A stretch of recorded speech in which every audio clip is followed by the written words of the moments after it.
Connie says, or you might be on the streets. I hope y'all, I'm sure you've thought of more clever things than I did and subtleties that were important. But I hope you come back and do the right thing, find them not guilty. Thank you. All right, Mr. McLeod, thank you very much. Mr. Abney, if you are prepared, you may proceed with your closing argument.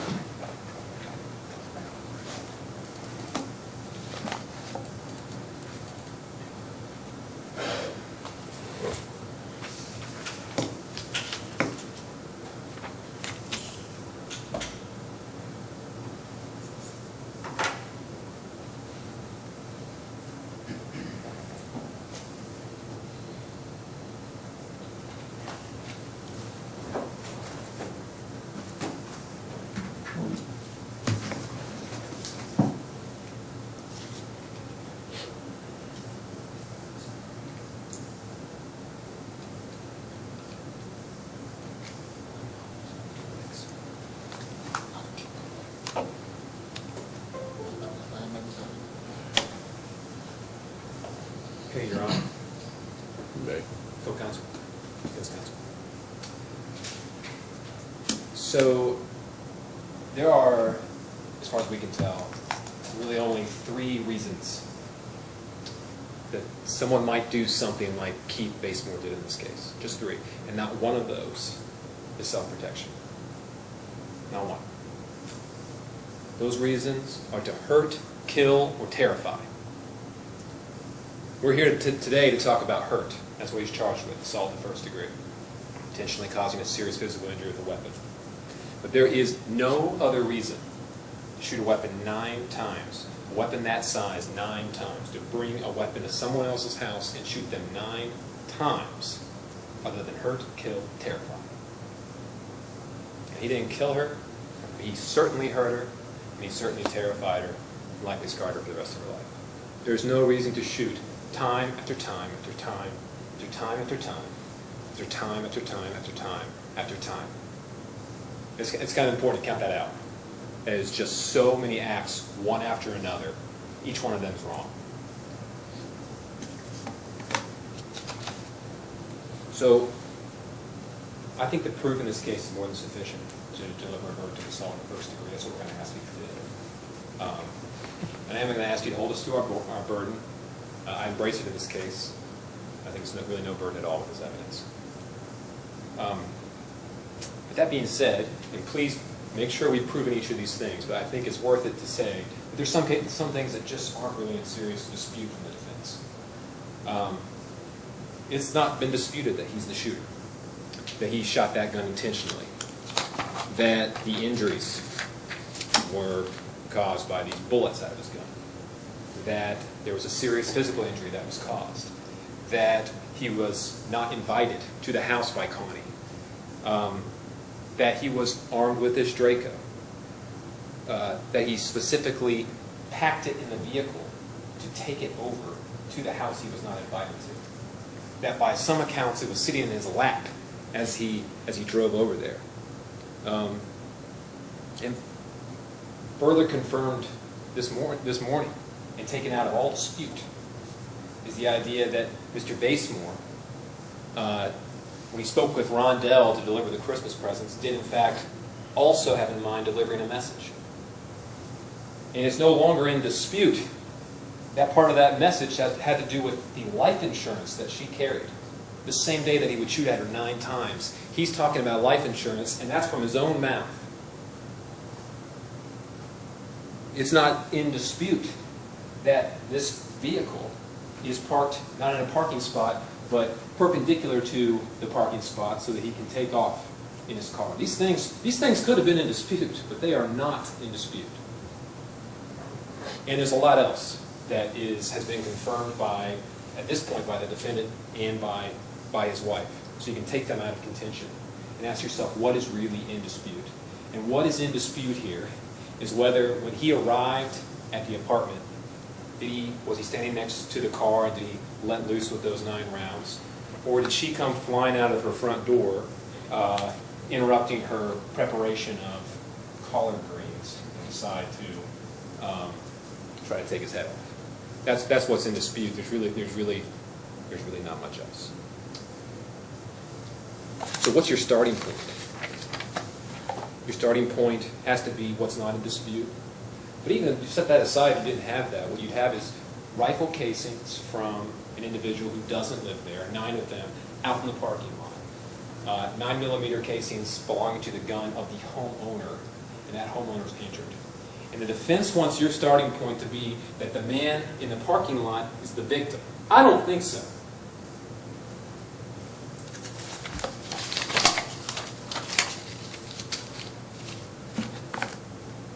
So that, in those casings, obviously that's not all the evidence you have, but if you start there, you have to start there with an element of skepticism, I would think.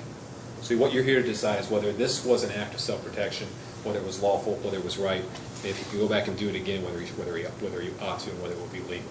We would submit that it would clearly be not. So the defense talked a lot about personalities. I don't think those are unimportant. I think they paint the picture. I do not think that's a good place to start or end. I think it's something to consider. We see it very differently. You can't choose your brother would be a place to start. I think Connie Basemore is probably very familiar with that now. So we only get, in any trial, we only really get a snapshot of people's lives, of relationships. But I think it's clear that this has all the classic signs of a toxic relationship. And I think it's clear that Keith Basemore shows all the classic signs of a toxic element in a relationship. Just for example, this is the kind of guy that when he's not hearing from people that he wants them to, when he's not hearing from people that he wants to ensnare in his relationship, he will bait you to meet with him so he can turn over Christmas presents. When in reality he wants to deliver a message about life insurance and a message about I don't want you to be, according to him, I don't want you to be part of my life anymore, but according to our witnesses, that he's going to kill you and kill your mom and kill your uncle. That's toxic. This is the kind of guy that brings a gun to a card game. Keith Basemore is the kind of guy that gets in so much trouble causes so much trouble at a family card game that he gets kicked out of the card game. So I bring all this up to say that Mr. McLeod makes a lot of how, this doesn't make sense, there's more to this. Yeah, there's more to this. And at first blush, when we hear about this, the immediate reaction might be, it doesn't make a lot of sense. But I'd say it makes perfect sense to someone like Keith Basemore that handles his relationships in the way that Keith Basemore does. It makes perfect sense for a man that handles his relationship with his sister in the way that he does. And I think the evidence has shown that. So the personalities, I think, they're what got us here. But really what matters more than anything is just, does the evidence support that he committed this crime and did it happen in the way that Ms. Basemore says it did? And I think it's clear that it does. You can really break the evidence down into basically 3 different categories. You have witness statements, you have physical evidence, and you have the defense's case. When it comes to witness statements, what we're looking at is how quick were the statements made? How immediate were they?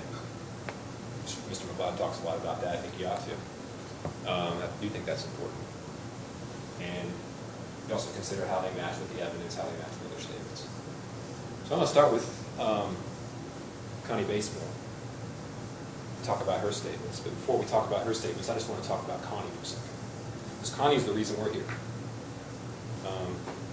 She's the one that had her arm bone blown into, that went through all this pain. And Mr. McLeod covered at the beginning of this case, it's a serious case. And he wanted you all to take this case very seriously because of the consequences that can come from it. But I'd like you also to consider how, while this case the decision made here might stick with us in one shape or another for the rest of our lives, this event is going to stick with Connie Basemore for the rest of her life. The rest of her life, this event will be in her past. And with it goes the feeling of safety and security in your home. And with it comes the lasting pain and the loss of full use of her arm. So the point is just that this case is serious, but it's serious regardless of the decision you make.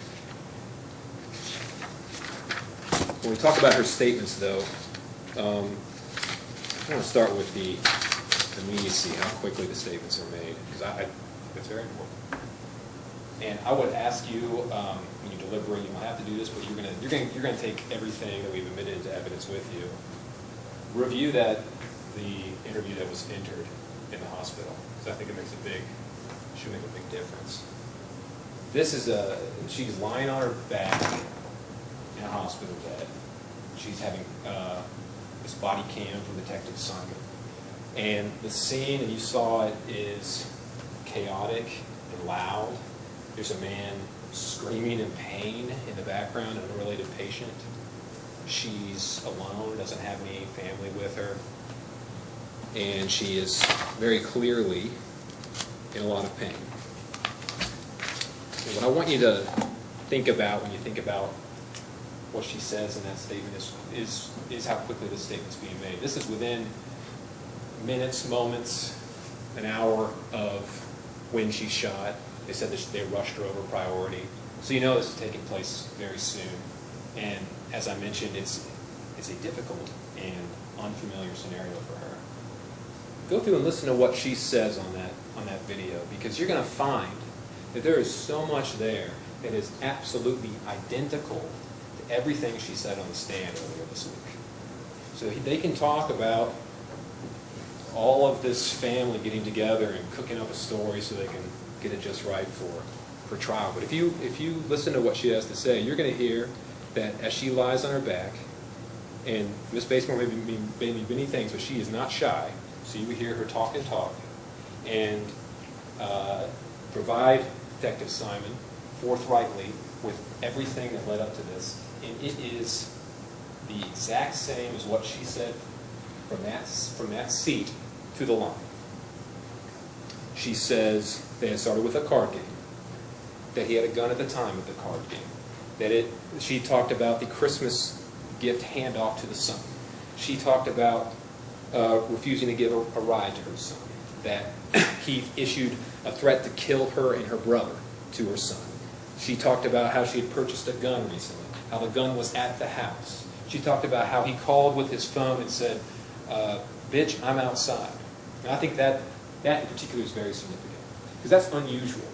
She's saying that there was some kind of there was some kind of interaction between them at her house, and her story is not that he knocked on the door and things went from there. She's saying that he called from the parking, that he made a phone call, which means he wasn't at the door, which means he's out in the parking lot. And the significance of that, she's coming up with it this early in the chain of events while lying on her back in serious pain.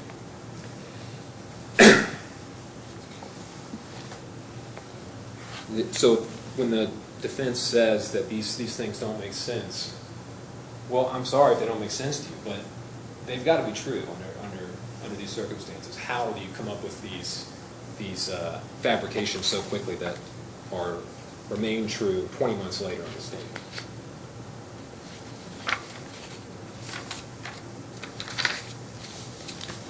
The next thing that you want to think about is the consistency with what Connie has to say, with what the other witnesses have to say.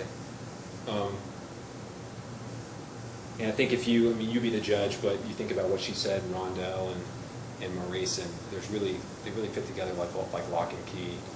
They're testifying separately. Some of them they don't hear each other. Well, they don't hear each other's testimony before they testify. And it's Mr. McLeod's job to point out where they get things wrong, and I don't think we've heard very much of that. The next thing that's consistent with what Connie has to say is with the physical evidence. All the shell casings in the parking lot, or in the parking lot, in the garage, in her kitchen, the blood behind the freezer, it goes from the freezer and back out the back door. She says she hid back behind the freezer, and then she got up and went out back, and there's the blood. That's not something she can create, and that's consistent with her story as well. Greens on the counter. There's no opportunity for her to match her statement to our physical evidence. We don't pour through our investigative file with witnesses. So when she says these things and they happen to match up perfectly with what's in the pictures, that's because it's true. Mark Twain says that if you tell the truth, you don't have to remember anything. I think that's true of Connie Basemore. She has it very easy because she just tells the truth and she remembers it.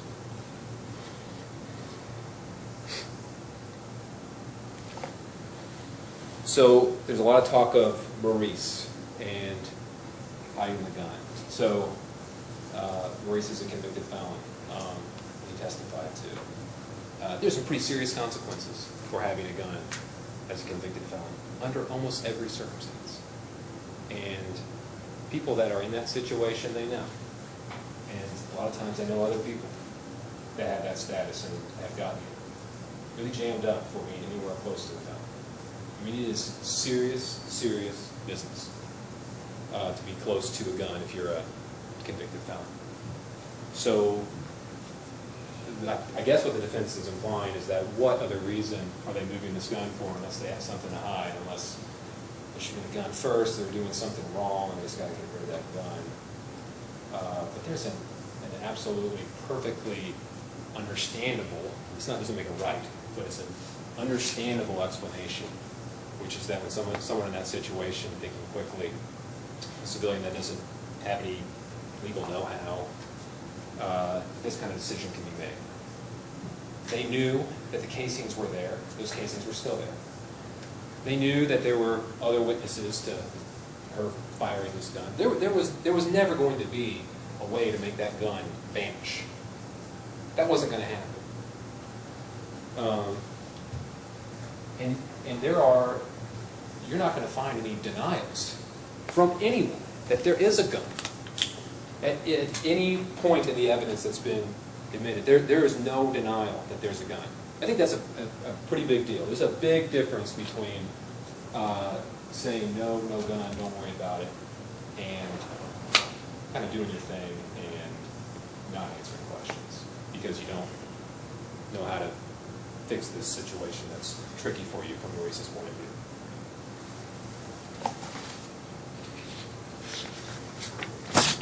When Connie hands the gun off, put yourself in her shoes.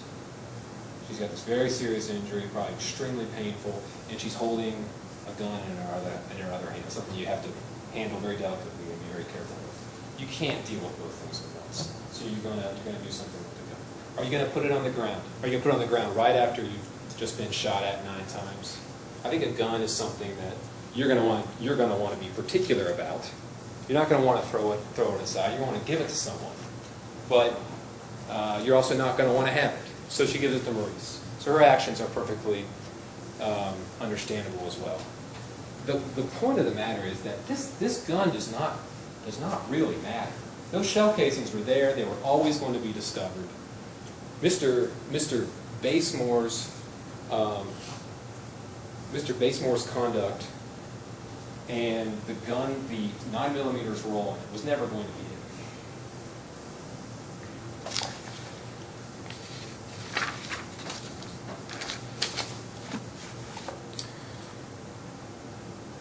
Bottom line, though, is that Miss Basemore's story,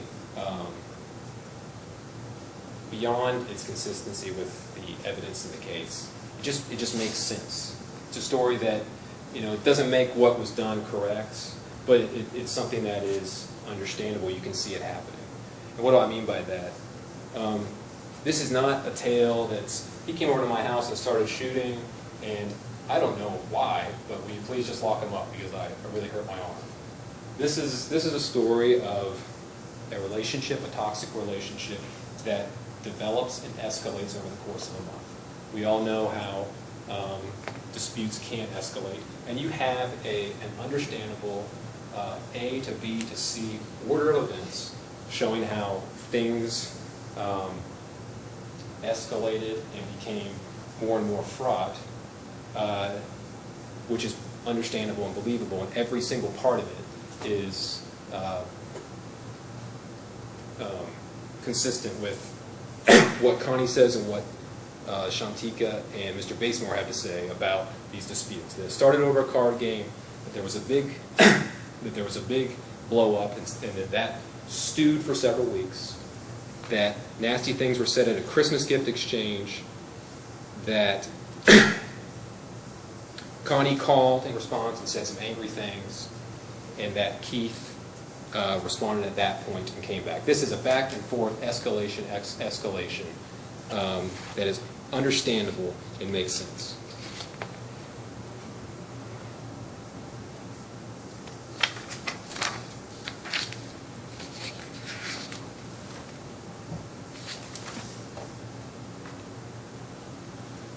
This is the arrangement of the shell casings in the parking lot. These are Connie's shell casings, and these are Mr. Basemore's. This spread is consistent with the impacts in the kitchen. Now, if you think about what Mr. Hughes, Stephen Hughes from KSP had to say, is that the shell casings eject from the right side of the gun and that they travel 1 to 10 feet. There's no fixed layout for any given gun, but that's the general state of things. So if Mr. Basemore is firing and his shell casings are going to the right and he's firing toward this door, then this is consistent with him standing near the car, as she stated, casings are thrown, and he moves to the right as he shoots. And you can see that in the impact as well. You have the impact in the door frame. This impact in the kitchen. You can imagine someone firing a gun in the direction of this door. In order for it to reach the left side of the room and for the shell casings to be this far away, the person would have to be standing in this general area in order to achieve that kind of angle, which is what Connie Basemore said that he was doing whenever she opened the door. And if you look at the pictures of the bullet impacts, you'll see that you have one here, and then you have another shot here, which is to the right. And you have more shots here that are also to the right. And then the bottom on top of the freezer that would have been to the right. So it's consistent if you imagine someone firing their gun and walking from right to left, trying with every shot to hit the person that they're shooting at, that has, as Connie testified, turned around, is trying to scramble back into the kitchen for safety to hide behind the freezer.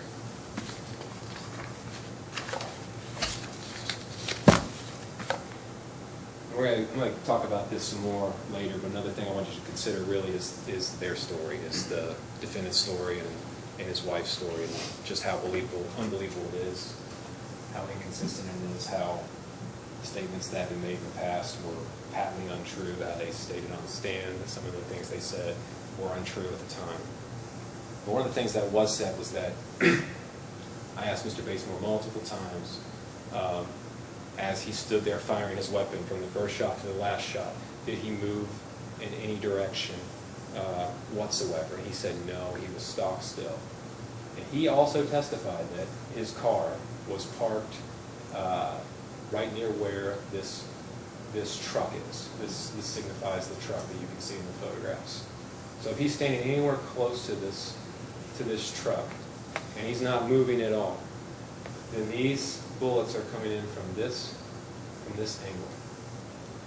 If that's the case, it is absolutely impossible to get off these two shots, or to get off this one. And you can see from this picture that those shots are clearly going this direction, going from right to left, so they're clearly coming from his gun.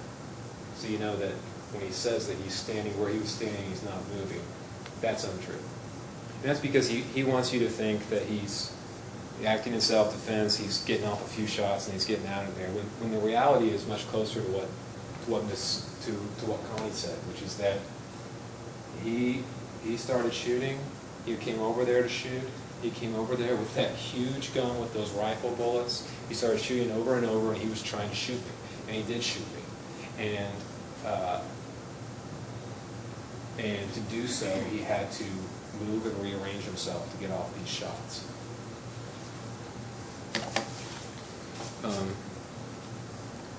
And there's a casing, and this is the picture of the rifle casing in the kitchen, which obviously is extremely significant, and I'll come back to that in a couple minutes. You also note from the defense claims that she came out and popped a bunch of shots off at them, but she didn't hit anything, didn't hit their bodies, didn't hit their car. You ask yourself why that is. Probably because the way they're explaining it is not how it happened. You know, you expect someone that comes out like that and is trying to get a shot off, has one single purpose, is going to make contact with something. I'd say not managing to make any impact with their car, with them. That's much more consistent with someone who is trying to cover fire and get back into that kitchen, scrambling to safety.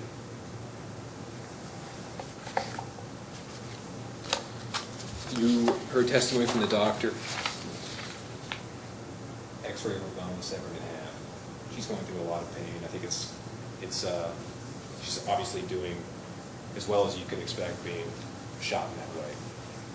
But this is a serious physical injury, and the doctor testified on cross that if she hadn't received any treatment, it was possible that she would have bleed out and die. So I think that clearly reaches the standard of a serious, serious injury.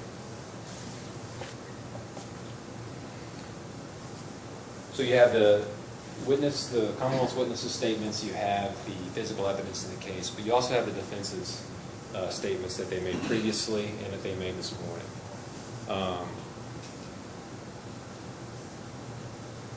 I think the fact that Keith Basemore was making that phone call ought to raise eyebrows from the beginning.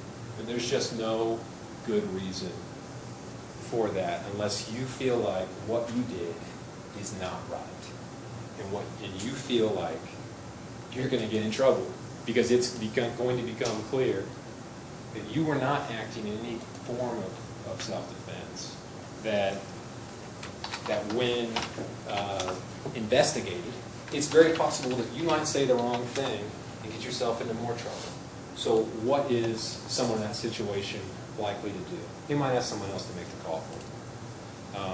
That's the way you can have your cake and you can eat it too. You can have a statement out there. You can say that you did something, but then deny it if they get it wrong, which is what Mr. Basemore did on the stand today. It was, I was there, but I couldn't quite hear what she said, so you can't really hold it against me. I probably would have said the truth if I could have shared my story, but she made the statement, not me.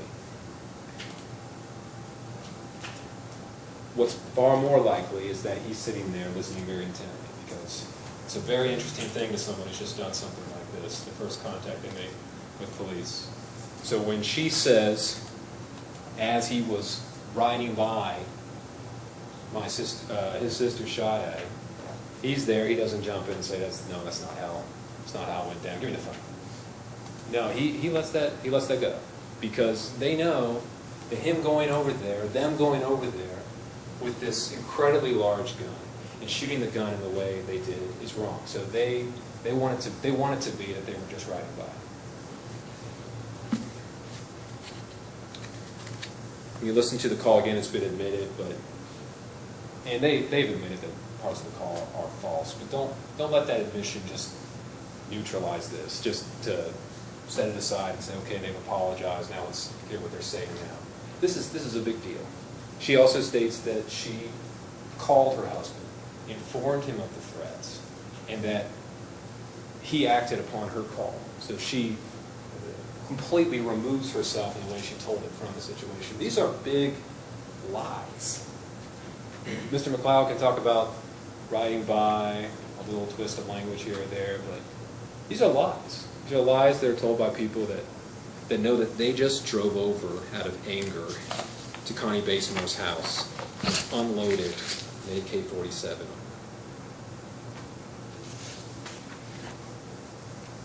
You can compare that to what the Connie and Maurice do. I mean, they call 911 immediately.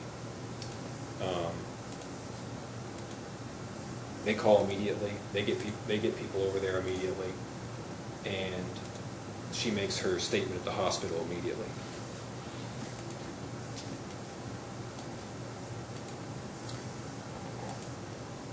You know that the Commonwealth's onto something when Shantika and Keith's testimony show that they really want to change little facts here and there, because they know that the picture that's drawn supports a purposeful ambush and assault.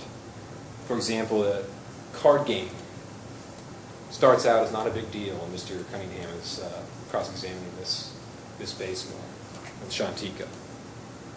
But then it turns out that it's not the case that it wasn't a big deal. In fact, it led to a threat after the fact. Someone was so upset that they were receiving threats afterward, or a threat.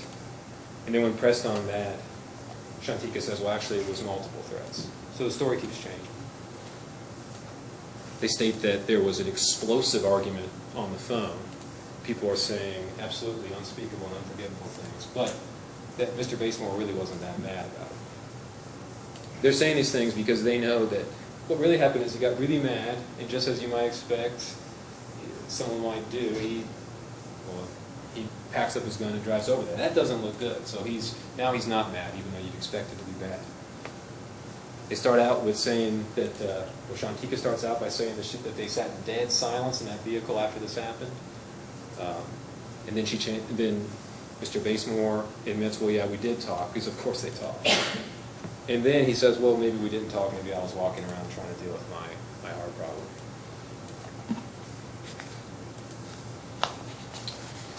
In the way he describes what he says is her shooting him first.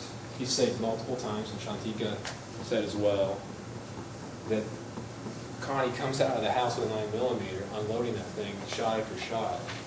And instead of driving straight off, which they were in perfect position to do, he gets out and faces the fire head on. It's just absolutely unbelievable. They also state that when they came over, they pulled into a parking spot, but they didn't go up and knock on the door. They called, there was no answer. And then I guess they sat there for 15 minutes and then decided to leave, which is when she came out and started shooting. Now, she didn't answer the phone. How she even knows they're out there to be shot, I don't know. But it just doesn't make any sense at all.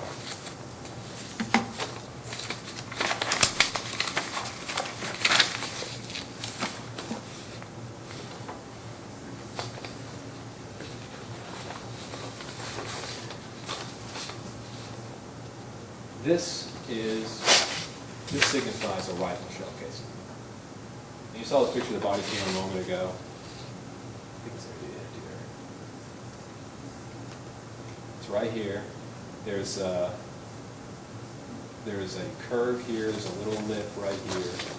There is absolutely no way that the wind could have blown this shell casing up here. It's a small little piece of metal. It's not a kite. And it is this far from all of these shell casings. So there is absolutely no way that Mr. Basemore can deny, regardless of what these casings really mean. Did they go straight to the right? Did they go slightly forward?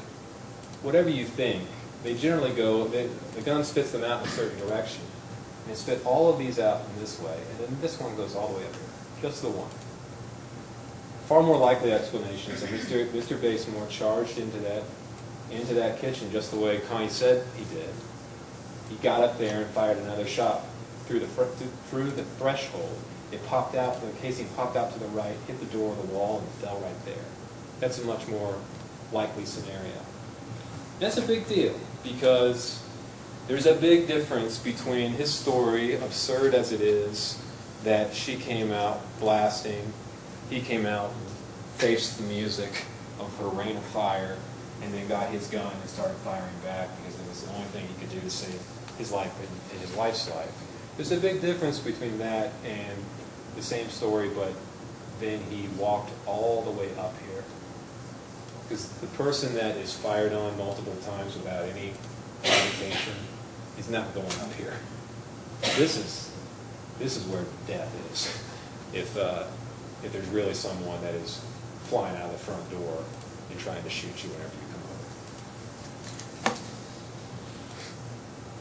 So I just ask yourself, if that's the physical evidence, and there's nothing you can do about it. Mr. McLeod spent a lot of time and makes a very interesting description of what he thinks these family dynamics are. And that's all well and good, but that's pure, really it's speculation at the end of the day. This is not speculation. This is a piece of metal.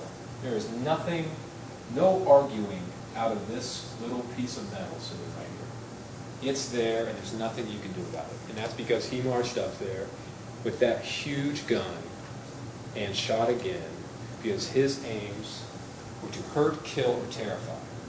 And he didn't kill, he definitely terrified, and he certainly maimed and hurt his sister's arm.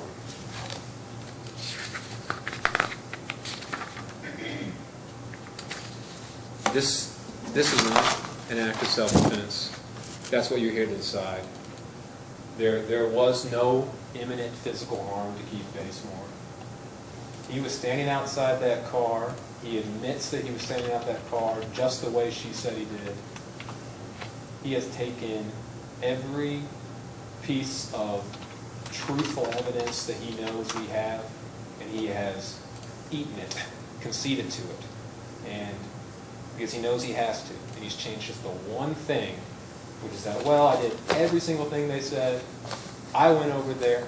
I packed my gun up whenever I was going over to squash a beef to get to the bottom of my sister's issues. I got this gun off the table and put it in my backpack first and put it in the car. And I had a magazine in it with 20 to 30 rounds of ammunition. I did this first. This is not me saying he must have done this first. This is what Mr. Basemore said that he did first. So,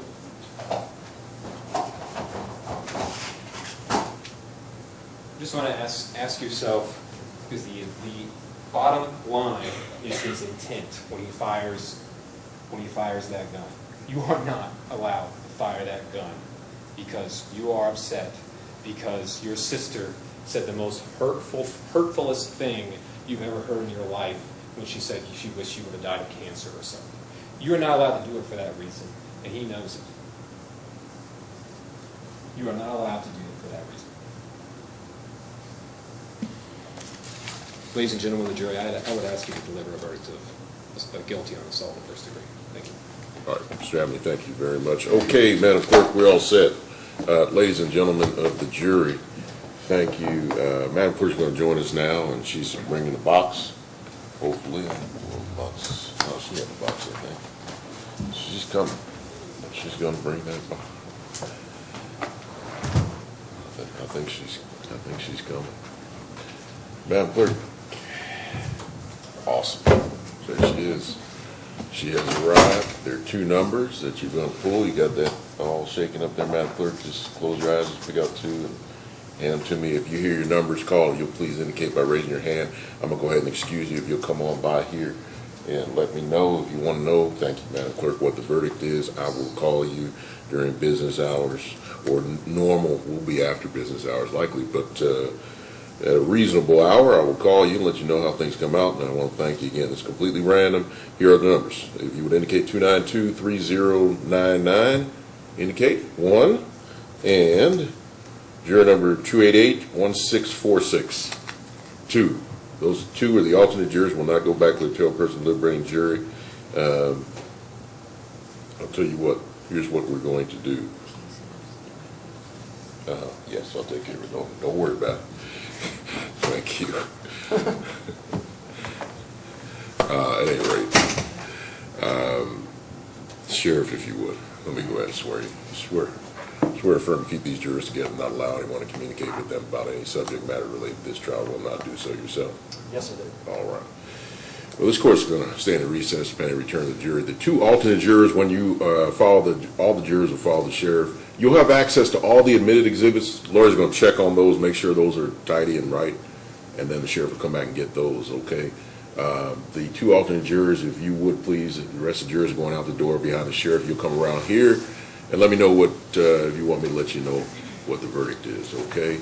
Remember the notebooks, okay? That you not share your notes with other members of the jury. And again, remember the mask requirement, that you have your mask on you, secured above your nose at all times, unless you're drinking something in the jury deliberation room. Okay? Thank you. This court will stand in recess pending return to the jury. All rise for the jury.